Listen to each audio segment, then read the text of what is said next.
It's about 9 or okay. Sorry. Sorry. It's okay. No worries. No You know, worries. when you said M. Night Shyamalan, so there was this voice. Yeah, that just that's what Right it on was. time, right? That's what it was. That was M. Night Shyamalan going, "You're being recorded now." Um, so when I was a young girl, like I loved to write, and I entered a few writing contests when I was like about 9 or 10, and I won them. And I wanted to be an author. But like you talk to your parents as you get older, and they're like, that's great. You want to write, but you can write anytime. You should have like a solid career. Hmm. So I went to, obviously I went to college and I went to optometry school. So my day job, I'm an optometrist. So I became an optometrist, and I've been a practicing optometrist for, I don't know, 26 years, 27 Mhm. years, something like that.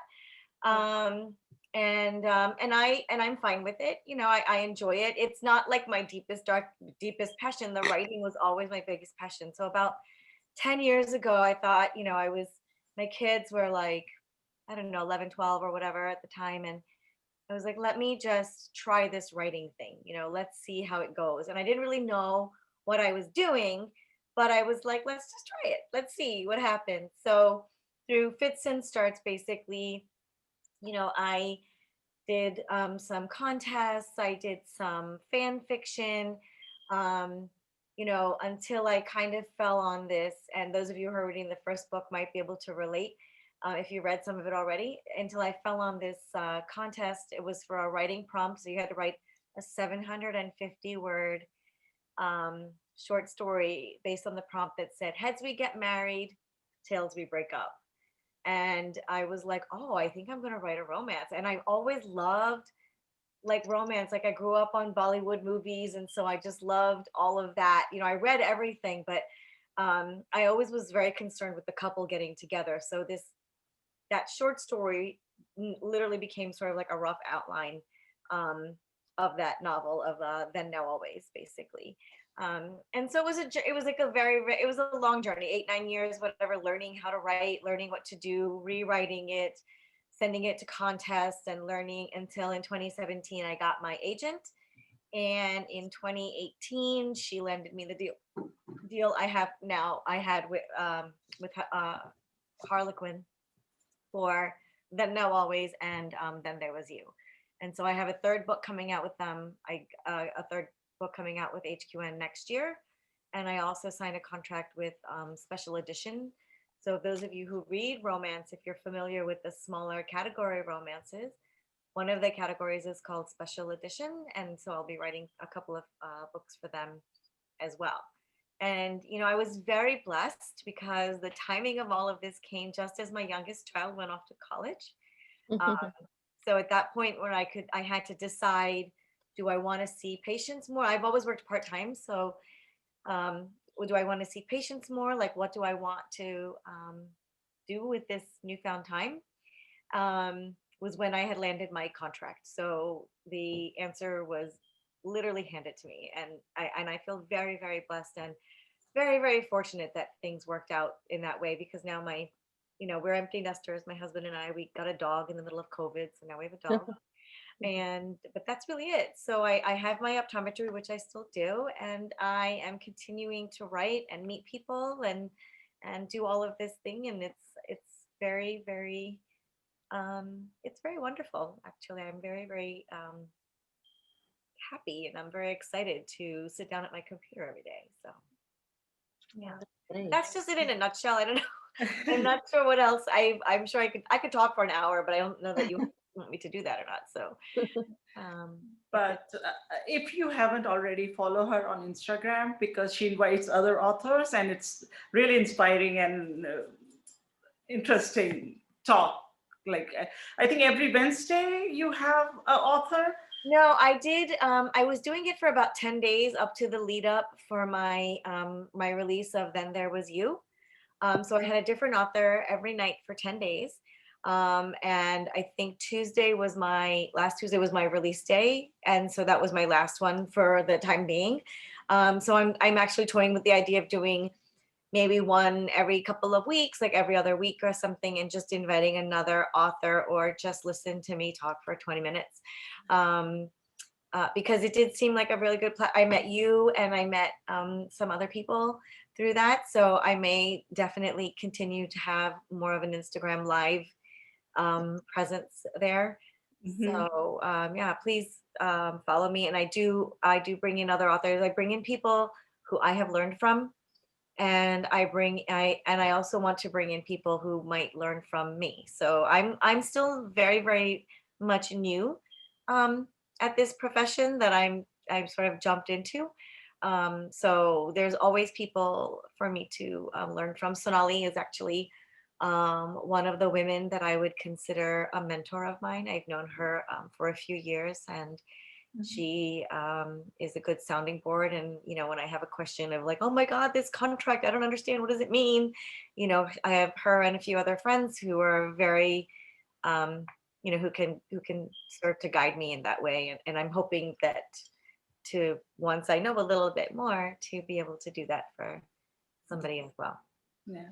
And those who don't know Sonali, she's the one I sent you link. She is reinventing Jane Austen books. So she has her own Jane Austen series. Oh, Yes. Yeah, wow, yeah, cool. she's Yeah. the Pride, Prejudice, and Other Flavors was her first one. Recipe for Persuasion, I think, is the one that's out currently. Mhm. The next one is Incense and Sensibility is the third one coming out. I believe later this year it comes out. And she has a whole slew of books before that. She has the Bollywood Bride series. Um, and so she's another amazing, amazing author. I also had Nisha Sharma on, who is also a wonderful author. She actually won a Rita, which is the highest award in romance. She was the first South Asian author to win that in 30 years, Wow. first ever to win it, for My So-Called Bollywood Life. And, that is a young adult romance.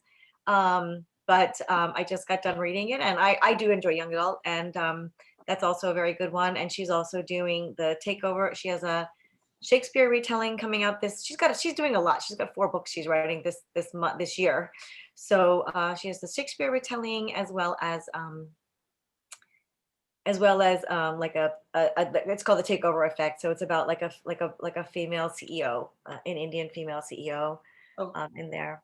So yeah, if you find those, you can look. I have Farah Haron on there, who's the same place as me, same agent. She's Muslim Gujarati. I'm actually Hindu Gujarati. She's Muslim Gujarati. She's from Toronto, so she writes from her experiences, and she writes rom-com. And her book, The Chai Factor, was her first one. And it's very good. She has Accidentally Engaged coming out in a month or two. You'll see if you're following on Instagram, you'll see she's out there too. So I could go on forever. There's some amazing, amazing women who are doing amazing things. And when I was a little girl, I didn't even think Indian girls could write books. So, and it was a job. So so now how difficult is for Indian writer to get land first contract? that's really a very good question. I think it depends on when you enter the system. I feel like I entered that whole arena at a time when diversity was being pushed. So there weren't a lot of South Asian authors that were getting contracts. And so they were giving South Asian writers a second look. And I think I happened to enter at that time, and I was able to land with HQM. Now, that being said, that shouldn't be true. I still have friends. I have a friend who lives in Jersey, as a matter of fact, and she's got an agent, but they're trying to get her a publishing deal. And there are some publishing houses, and I'm not joking, they will literally say, we already have one South Asian writer, we don't need another. Oh. As if we're all the same. Mhm. And it doesn't matter that they have 50 white authors, right, that write different things. And so that is the type of thing that I think that's kind of where we are right now. This is the kind of thing when I do get together with some of my South Asian author friends that we do get upset about, and we do try to change as much as we can, at least to make people aware, and especially make publishing aware that we're not a monolith, right? So my books are not the same as Sonali's, or the same as Farah, or the same as Nisha. I'm not in competition with them. for a contract. I'm not in competition with them for sales because we're different. And not any more than say Nora Roberts is in competition with Joanna Shoup, or, you know, some of the other white ladies who write, like tons of white women write romance, and nobody says, well, we already have 2 white writers. We don't need another one, right? Because they understand that everybody has a different point. And there's not monolithic. So right now, that's where we are. So there should definitely be more South Asian writers out there, because we all have different stories to tell, and they're not necessarily stories that only South Asian readers want. I think that's another problem that publishing needs to understand, that, you know, my readership is not just brown. You know, there's no reason why non-brown people wouldn't enjoy my book. For 50 years I read white authors. I think that white people would be fine to read some brown authors, and I think they would enjoy it, because I feel like, especially in romance, love is love is love, right? Everybody wants to fall in love. And everybody understands that angst, you know, or the humor, or the problems with falling in love. And I don't mean to exclude the other genres. I think it's important in every genre, but I can only speak for mine right now. So I think that it's definitely a challenge, but I would encourage anybody who wanted to, you know, enter that arena to enter it, but be prepared to fight a little bit. And when you do get a benefit, be prepared to help the people around you. I'm very, very blessed. Again, like Harlequin picked up my books. Um, and that's fantastic. And they've done a fantastic job. So while those are the problems in publishing, one of the fantastic things about publishing is this cover. Okay. So prior to, I didn't know this because, again, I was new, but there have been, and I have Filipino friends and I have a bunch of different, you know, friends of different colors and everything. And they have told me that in the past, when they put people on their covers, they will Photoshop brown onto white people. Okay. Which is really not the same thing, because we don't look like that. But Harlequin, what they did was they literally hired these 2 people. They hired these 2 models to do a photo shoot for my book, which is more expensive. It's a little bit more of an investment than just pulling up Photoshop pictures and tinting them brown, which would have made me livid. And so that was amazing. And I didn't ask for that, because I didn't even know I could ask for that. I just said I wanted representation on my cover, and I didn't want any henna hands, because there's no henna in my book. And there's other ways to, you know, acknowledge that there's Indian people in the book, as opposed to just putting mehndi all over everything all the time. So this is what they came up with. And I literally had people on Twitter, when I did my cover reveal, say to me, wow, we've never seen an Indian woman in jeans on a cover. Oh, wow. I think we all wear jeans, right? Yeah. So I think that, to me, is incredible, that these are Indian people who literally, if you read the book, so Maya, you know, more or less grew up the same way that I did in this country. Sam is half Indian. You know, there's a lot of that, you know, so they are Indian. They have an Indian side to them, but it's part of them. It's not all of them, especially growing up here in this country. So for my second book, they couldn't do a cover shoot because of COVID. They couldn't bring people in the room, but that woman is Indian. And they found her photo stock or whatever, and that's actually her real boyfriend. And she's a model, and so they did a good job with this cover, and I was very happy with that as well. So they didn't have to like make color anybody brown, because I was just not, that's not the right thing to do. That's not what would have made me happy. And again, not really any mehndi in this book either, so there's no really need to put it on the front of the cover. So yeah, so I think that Harlequin did a great job in terms of, you know, backing me up with representation on a cover like that. And you know, Sonali actually loved that cover, and she was like, that cover is almost groundbreaking, because no one's had a cover like that before, where you have like 2 Indian people in a cover shoot doing that. So growing pains, right? There's good things and there's bad things.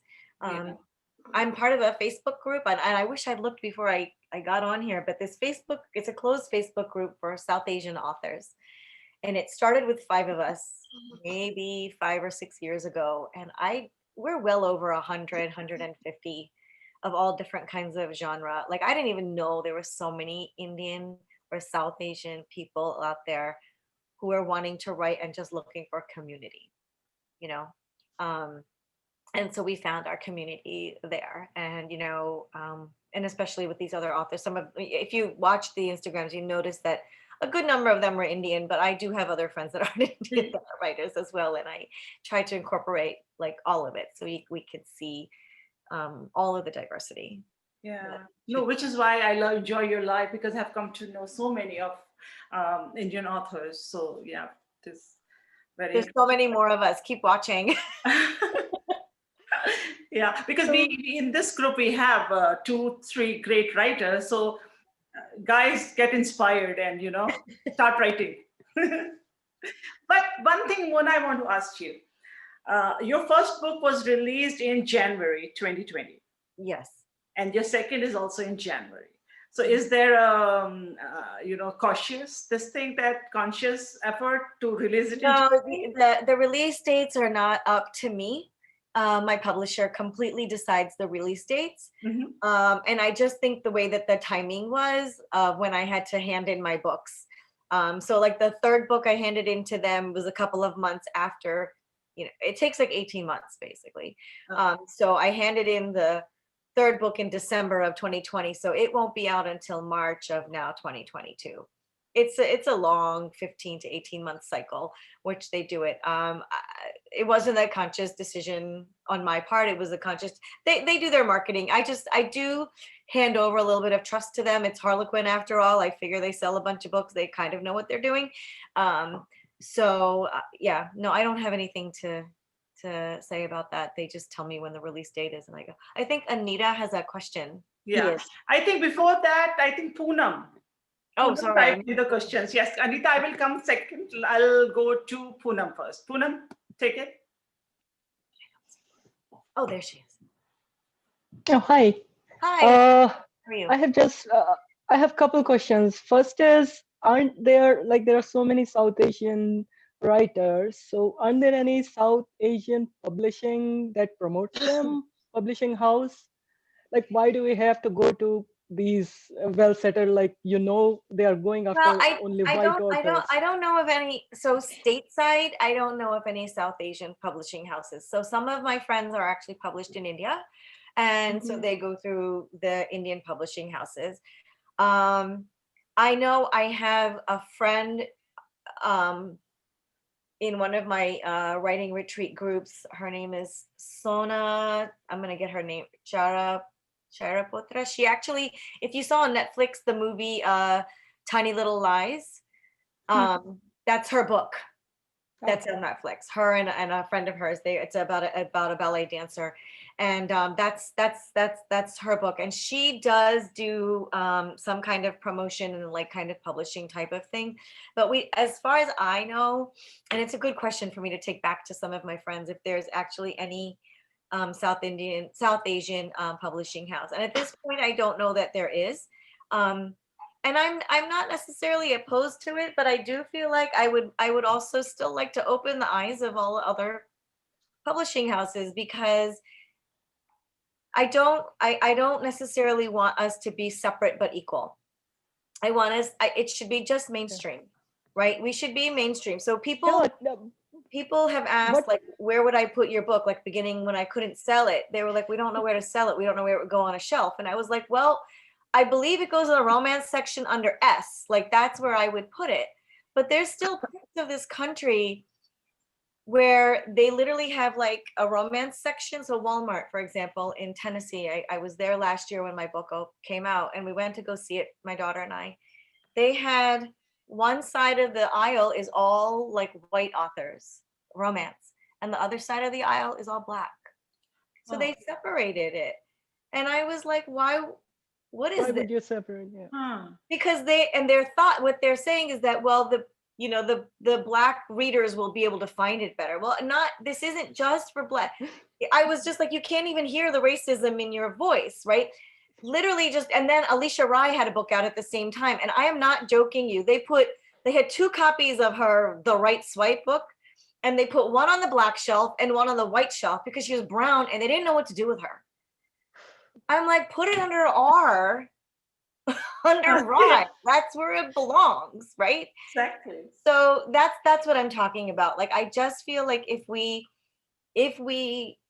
persist and we continue to you know try to publish books and do that kind of thing, that people will open their eyes. I have many white readers, who have given me good feedback on how much they enjoy the books. In fact, this past Diwali, I put on Instagram like Happy Diwali or something, and Mhm. I had a reader come back to me and she's like, I had no idea what Diwali was until I read your book, and I read it in your book, and I went and I did some research. So now I know what Diwali is. So she said, Happy Diwali to you.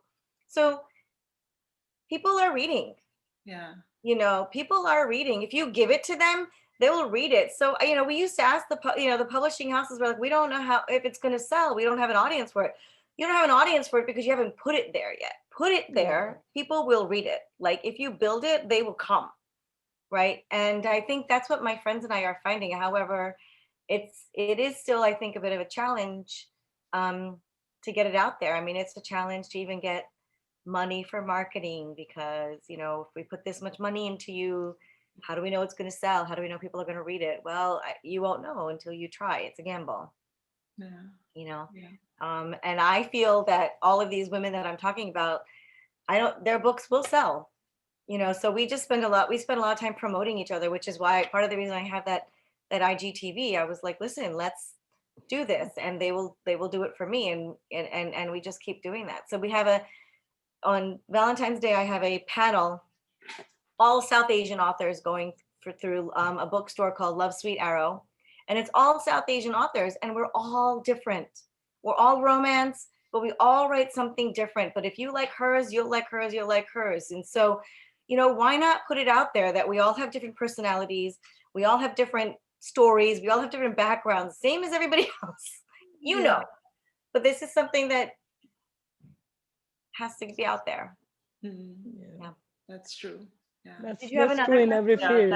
Yeah. field. That next is Anita. Anita. Yeah, Anita, go ahead. Okay. Hi. Actually, I have a couple of questions. One of them is, when do you do your Insta live so that we can join? And the other thing is, when you're doing your the writing your stories, where do you look for the subject? Is it in your life or the lives of people near you, or you manufacture it? Um, And so uh, a little of all of that, actually, a little bit of all of that. So for Sam and Maya, when I was growing up here, I literally think that the absolute worst thing I could have done was come home and tell my mother that I was pregnant without being married. I literally think that would have been like the ultimate nightmare for my mom. So when I was writing Sam and Maya, I was like, so what if an Indian girl got pregnant before she got married? What would happen? Let's see what would happen, right? And so I took that idea and I went with that idea, and so some of my own personal life things came into that, like how my parents might react or whatever, and then a lot of it's made up, and then a lot of it is like I need them to be happy at the end of the book, so let's figure out a way to do all of these different types of manipulations and that kind of thing. So so that book came basically like from that idea, like what would happen. Yeah. yeah, another thing is, are you planning later on to go from romance to mystery as well? Indian mysteries, um, mystery books or so, the subject's India, maybe setting is India. So people So understand. I haven't. I don't necessarily always have any plans about writing any either romance, either where the setting is India, just yet, because I grew up here, and my natural tendencies are here. So I literally have been to India only a few times in my life, because I think the very first time we went, and I was like 9 years old, my brother and I got really, really sick. And then my father was loath to take us again. So I've been like I think three times in my entire life. I've been to India. So for me to write a book that takes place in India, I don't have that background. If I go to India and live there for 6 months or something, then I might be able to pick it up a little bit more. But in terms of writing a mystery, I do have a couple ideas for thrillers or mysteries to come out of the romance genre. I'm not quite ready to write them yet, but I do have some ideas with Indian characters. But for right now, right now, I think it's more authentic for me to write from a place of Indians who have spent the majority of their life here, because that's what's authentic to me. Sonali, in fact, came here, I think, as a married woman. And so she writes back and forth. So a lot of her books take place in India or here or in other places. But if you read her books and you read mine, you'll see there are similarities, but there are very big differences because that's what's authentic for her. What's her name? What's her Sonali name? Dev. Sonali Huh? Dev, Sonali Dev. Sonali. Okay. Yeah. and I think, Anita, that's the mindset we need to break, that you are an Indian author, so you will write something from India No, or but in Indian but setting. a little bit setting there, setting here, foreign countries. It sounds interesting, you know. Yeah, that's exactly what Sonali writes. And if I was to write a mystery, I might do research and do it that way. But the thrillers that I have in mind right now all take place in various parts of the The United world. States, as opposed to India. Honestly, the problem is I feel like if I start to write something where the setting is in India, I'm gonna get it wrong. Hmm. And I'm not gonna because it's not authentic to me. I'm not gonna get it right unless I spend a significant amount of time. Even my books that right now, I literally center them around Maryland or New York, which are places that I'm very familiar with, so that it's more authentic and you can feel the setting as part of it. So if my thriller that I want to write, which is years down the line, takes place in New Orleans, because I've been to New Orleans once or twice and I fell in love with the city.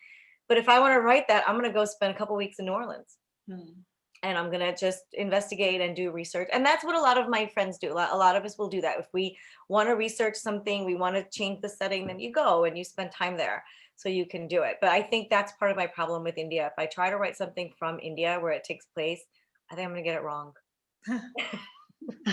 And everybody will see that.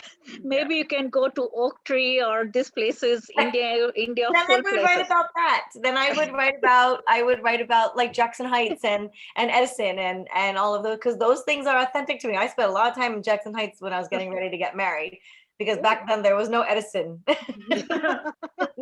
Edison was just a couple of little stores, so we went all the way to Queens, and did all of our stuff there. So Thank you very much.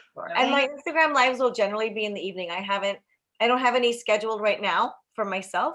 But I am thinking about doing that. So once this is a couple of weeks of release where everything's very high and intense. So once that calms down a little bit, then I'm going to, especially if people are interested, I'm happy to do it. I'll probably do it one evening a week. Great. Yeah. Good idea. Thank you. You'll be there. Yeah, let us know. We'll be there. Absolutely. Thank you so much. Next is Neha Thakkar. Neha. Okay. Hi, can you hear me? Yes, we Yeah. can. Oh, I'm sorry. I'm having some device issues, but as long as you can hear me, I can ask you. Sure. So, I'm asking from a very, project management mindset, from my, job mindset, what I'm going through right now. Do you have to follow specific timelines? Because, how Chitra asked you about, both of your books releasing in January. So, do you have a set timeline always? As an author, do you have your artistic liberties, or do you have to follow timelines? And how bad are the deadlines? And what about author's block? So, a very objective question. Excellent questions. So there are deadlines. Then Now Always was not written on deadline. Then Now Always was my first project, so I wrote that thing for like 8 or 9 years, right? Then There Was You was already contracted, but I'd already started it before I had even gotten the contract, because I had finished Then Now Always as far as I knew, and so I started my next project. So Then There Was You was written maybe in 2 or 3 years. So the third book, which is coming out in March, that was my first book that I wrote on proposal and deadline. So I gave the proposal in like April or May of 2020, and I was given the deadline of December 15th. Actually, my editor said, hey, can you have it for me by November? And I was like, yeah, no, I don't think I can do that. That's not enough time. So how about December? And she agreed.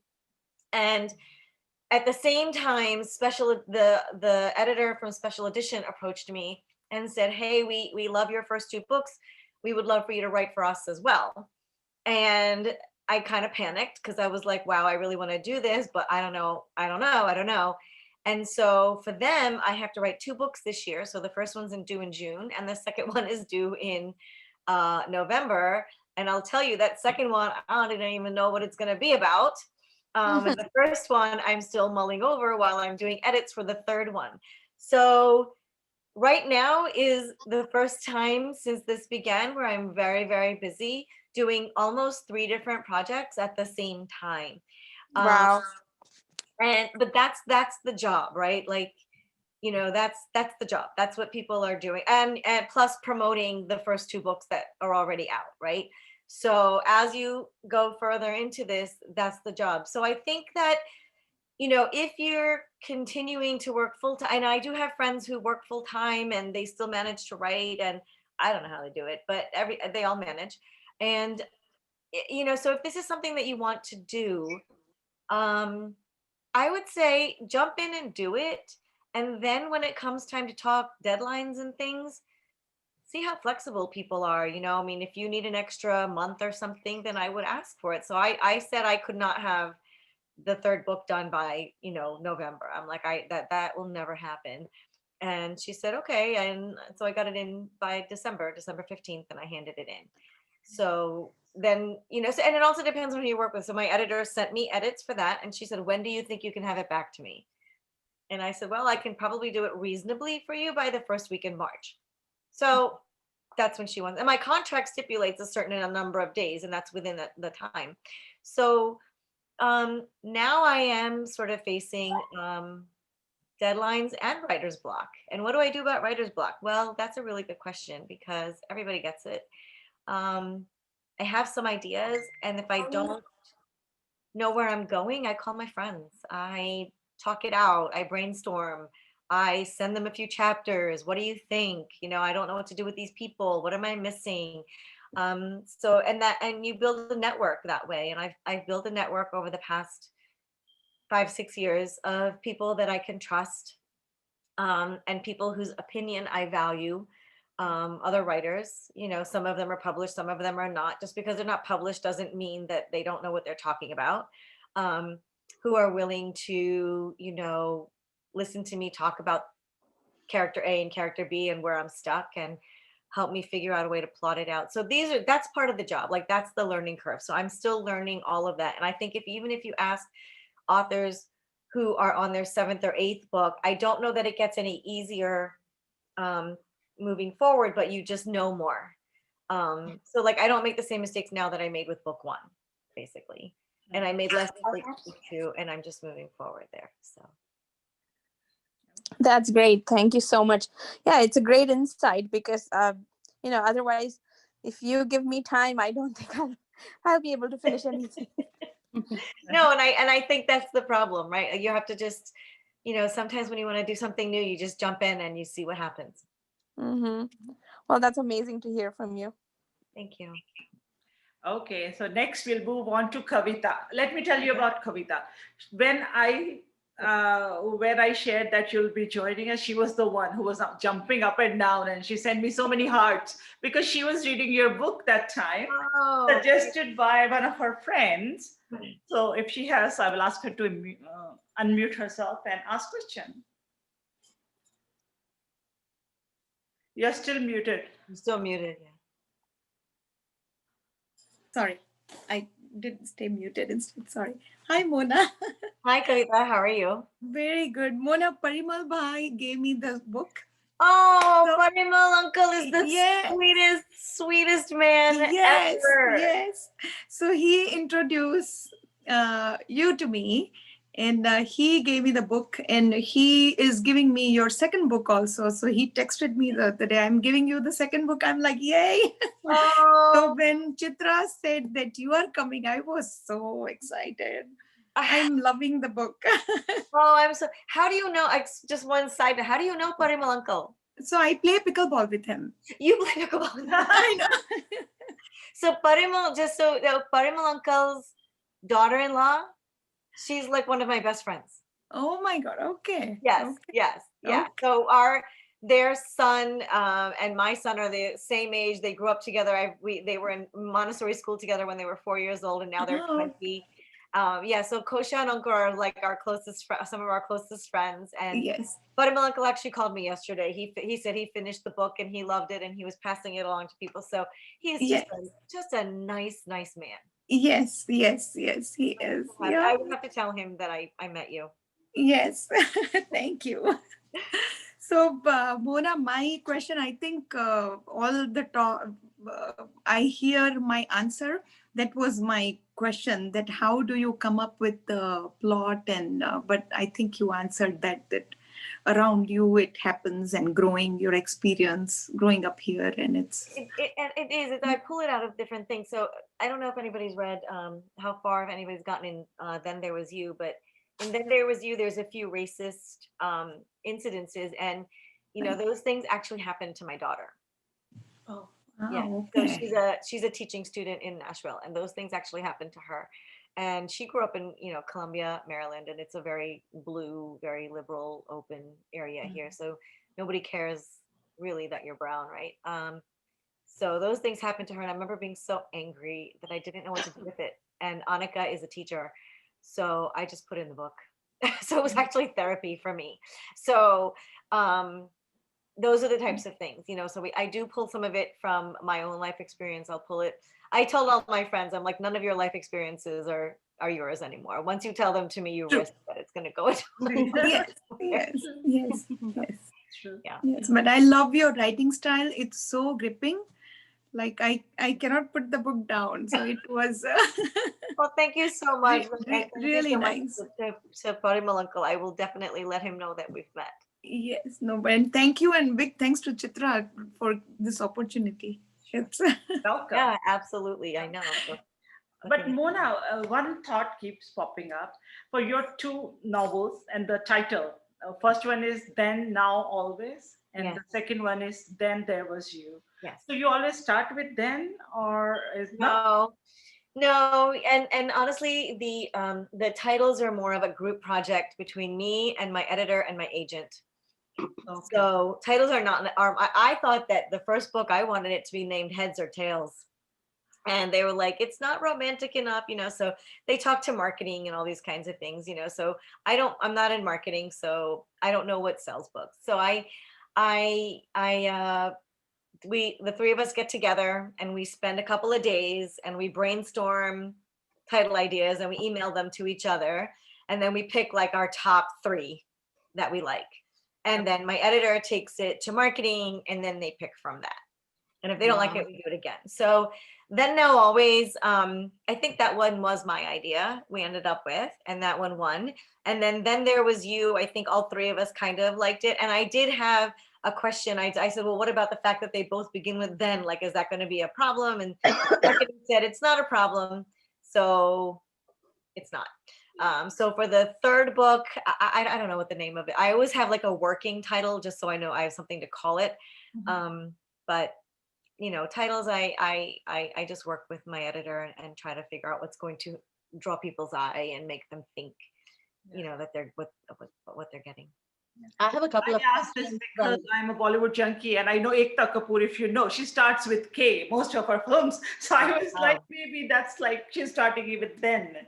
So, Yeah, I don't know. Maybe Brittany will say, let's start the third book with then. I don't know. We'll see at that point when we come to that point. But it's not always just my decisions. That's a group project for sure. And I do appreciate their expertise in that area. So okay, yeah. Sandhya Babu. Yeah. So, hi, Mona. It's Hi. also very interesting to know the behind the scenes. I'm always interested in also the behind the scenes, like what you were saying, how the title gets picked and everything, and publishing. And there's a story writer, there's a writer, but you can be a brilliant writer, but to get the book to being published, there's so much that goes on, right? So you probably have to have different personalities also, right? Besides being a writer, to deal with all these things. You do. You also have to have a very thick skin. Right. Yeah. I think I had about 50 rejections before I Oh, found my wow. agent. And that's okay. I mean, Yeah. you only need one. And my husband just kept telling me, he's like, you only need one to say yes. It doesn't matter how Yes. many say no, you only need one Yeah. to say yes, and you do have to do, so even though I am with Harlequin, I do have to do a lot of my own publicity. Yeah. Like the IG tour was all me. I Mhm. reached out to my friends. I planned it. I scheduled it. I made all the graphics. So that's a good chunk of time. And I continue to do that, especially during COVID, especially because we're Yeah. not getting out into the world. I'm not going to bookstores. Before things shut down, I had the potential of doing 2 Barnes and Noble's book panels that I was going to help out with, and a couple other big like reader meetings that we were going to go to, and all of that shut down. So a lot of this, I'm doing on my own. This kind of like Zoom, this kind of a Zoom thing is amazing to be able to reach out to people, because I feel like I feel like it's a good book, and if I want to, I just, people have to just know it's out there, Yeah. and if you don't know it's out there, how will you be able to read it? So I Exactly. think that the publicity hat is one that Yeah. we definitely have to wear. Yeah. have And to- you might have to, like, because I am an avid reader, and then I find like so many people who say kind of you have to compromise yourself, because sometimes publishing, same with singing artists, that the record label has a lot of control. So writing is not just, if you have a passion to write, it's not just writing, it's so many things, right? So It's- couple of questions I had, and that was, since you're writing romance, are you comfortable just getting into all that, like, he kissed her and all, and with your kids being there, and then like tongue went in here, there, and that sort of thing? I haven't read your book, but like all those sort of things, we South Asians were so uncomfortable writing about those things and talking, so how did I you? think you'll be surprised. So my particular brand right now, I write what's called closed door romance. Oh, I see. So, That's a genre. I didn't know that. Is that a thing? so within romance, there's heat levels, right? Oh. So there's like sweet, which is basically there's just a kiss, and it's a sweet kiss. It's not it's not like it won't be hot and fiery. It'll Okay. Sweet kiss, all the way up to romantic erotica, right? Romantic, like romantic Erotica. eroticism type of thing, right?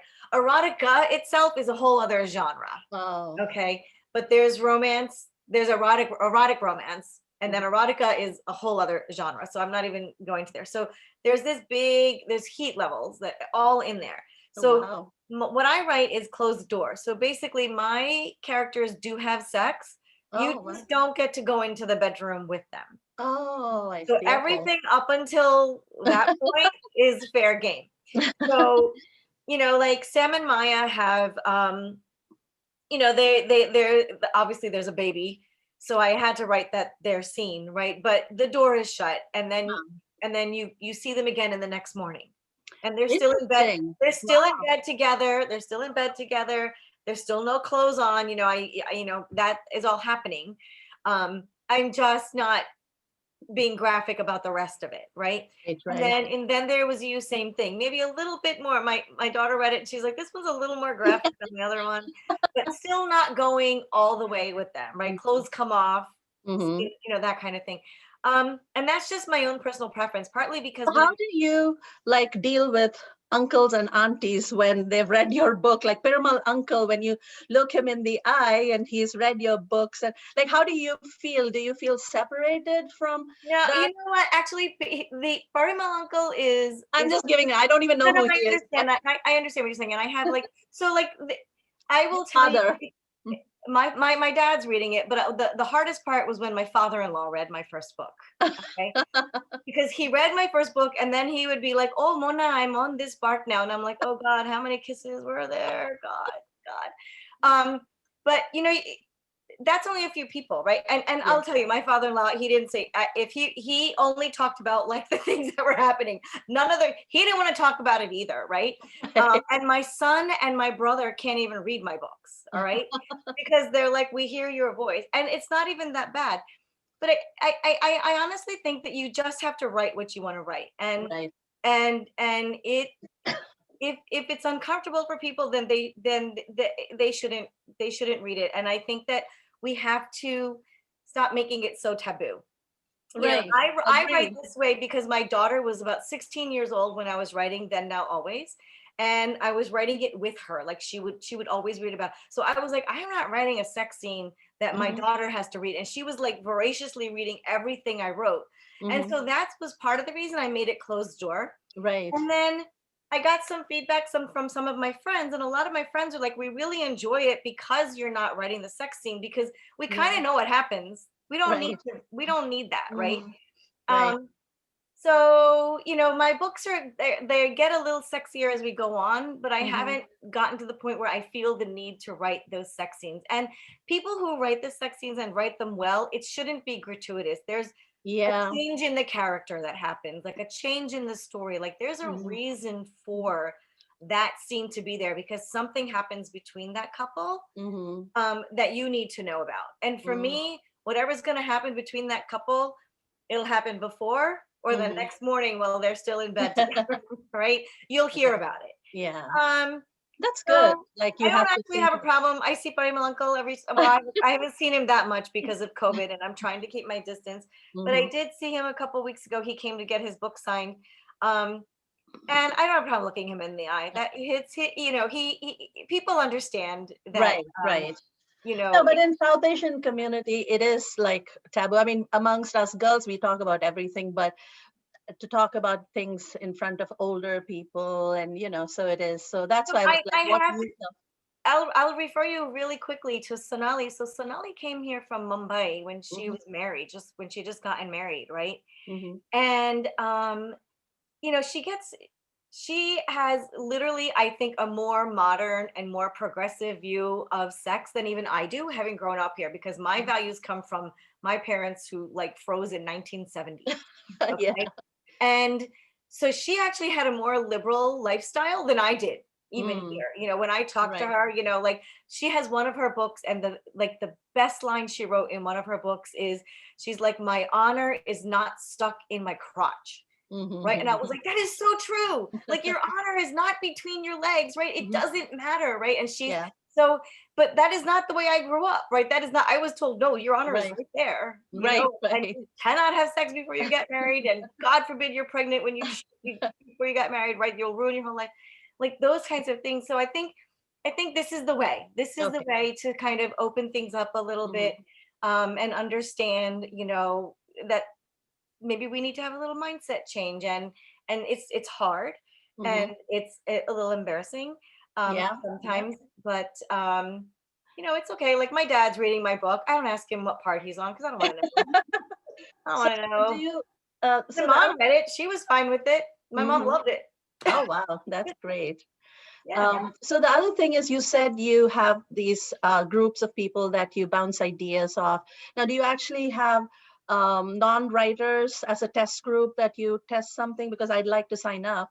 Um, because I love reading and writing, but I don't think I'll ever be an author. But do you have something like a focus group that you um, test your So little? not quite yet. So they're called street teams. Oh, And I do have a bunch of friends who have street teams. So basically they make like a Facebook page for a street team, and it's writers and non-writers alike. oh, oh wow. Readers who, you know, fans of theirs who want to read what they've written. And, you know, Oh, the street cool. team will get first chance at like beta reads, or what we call advanced reader copies, Okay. which are the first copies that come out a few Mhm. months before the book comes out, which Uh-huh. we distribute to people Mhm. to get early reviews to sort of hype things up. So the street team has access to that kind of thing. So honestly, until you mentioned it right now, I didn't think I was far enough along in my career to need a street team. But Mhm. if there's interest, then I'm gonna write that down. We might be a street team of you and me. All right. can Hey, just I would love start, it. I'm interested as well, Mona. you know. I'm interested. And you know what, Mona? You live near me, Oh, where do you live? Clarksville. And we have common friends. I know Jacqueline very well. Where do you live? I live Clarksville, and Oh, this one, Jacqueline, she's a great friend of mine. Jacqueline Easley. Yeah, we shared Oh, the she's same so birthday. sweet. Yeah, she's trying to be a Yeah. writer too. Oh, that is great. Yeah, I know when she was studying, I used to be the one, the sounding board for her. Oh, Anita. I will have to tell Jacqueline that I met Anita. Yeah, yeah. What's We her last name? Gupta, and we shared the same birthday, me and Jacqueline. You the same. Birthday. Oh, well, happy birthday. Yeah, Oh, that's yeah, so that's fun. nice. What a small Nice. world. It is. I was so surprised, Clarksville. I've stayed there for years and years. Yeah, that's where I am right now. Yeah, so nice to see you. Nice to see you. So yeah, I will I'll ask my friends around. I'll ask about what it means to do a street team, and if there's interest, I'm happy to start, even if it's just a handful of us. If you're interested, um, yeah, sure. I don't have one, but I will definitely consider. Now, the one other thing. So, because I love writing and I used to have a blog, my daughters who grew up here would look at my writing because I'm from India. And they would say, Mom, your English is so flowery and beautiful, but you have these runaround sentences. Nobody reads like that here. And your writing style is beautiful, but it's different. We don't have the patience. So they would edit everything. Now, you grew up here. Do you know what I'm talking about? Like when you read Indian authors from India or Britain, the style is so different, right? Yeah. So it is it is a bit different. So my style is, because honestly, English is my first language now, Mhm. right? I speak Gujarati. I can understand. I can have a conversation. I can't actually watch a Gujarati movie. Like, my Gujarati isn't so. I don't know all the words like that, like, to watch movies, Mhm. but I can have a conversation. Um, yeah, I do think that that's. But I would be careful in not letting her edit your voice out. I mean, Right. that's So that's the balance, So she would edit these sentences, run around. And then when she would put it and I would put it together, then I would say, okay, this makes sense. That's my audience. If I write actually, even vocabulary, I find that Americans don't get many of the English vocabulary, So the thing, like, if you're writing a blog, it's like, who are you writing to? Like, who's reading Right. the blog, right?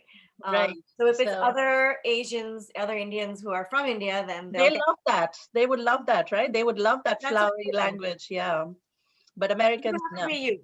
You have to write from your Yeah, authentic voice. Yes. exactly. Exactly. Okay, it's been an hour. Oh Like, my gosh. Stop. Oh really? my goodness. I know. I think we already. Any other question? You have Poonam. Oh, So, yeah, Mona, I would love to hear something from your book from you. Anything, few lines that you love. Oh, you want me to Or read read. something? Yeah. Oh, sure. I'll read from the second one. How about that?